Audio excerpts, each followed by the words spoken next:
This is the most difficult law in Scandinavian countries, and these countries also include Norway, Sweden, Denmark, and I think Finland. Please just confirm.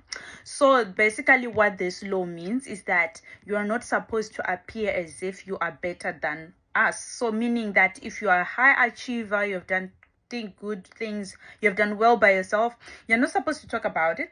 Other people may talk about it, but also when people notice that you are outstanding on social media, they can even stop calling you or unfollow you on social media if they realize that, oh, you have many achievements, you have businesses. No. So there are basically 10 laws, and I'll just read them out to you. Let me know what you think, guys, but I really think that these laws make it difficult to succeed in Norway. So you are not to think you are anything special. 2, you are not to think you are as good as we are. 3, you are not to think you are smarter than we are.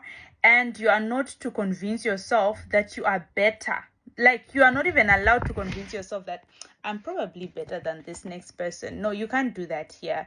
5, you are not to think you know more than we do. So tell me, how do you go to an interview and then they ask you, what are you going to improve on in our company, if you're not allowed to think like, like that they can improve something, yeah, that's really difficult.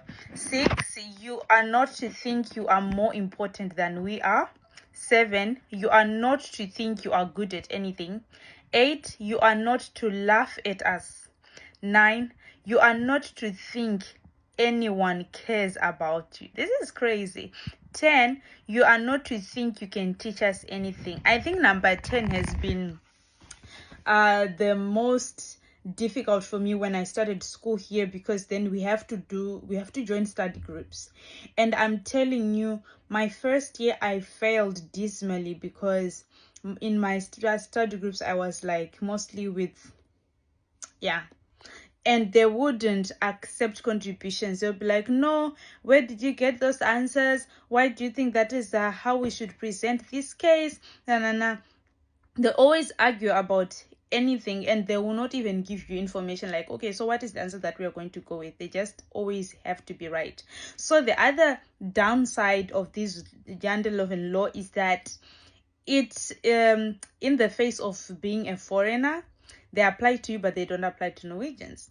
And then when they do apply to Norwegians, it's in the good light, where you find that in primary school, when there are competitions, it's not very common to announce the winner. Normally everybody is awarded a prize. So this may raise the self-esteem of people who are not talented, but then it confines the talents of like those kids who are outstanding.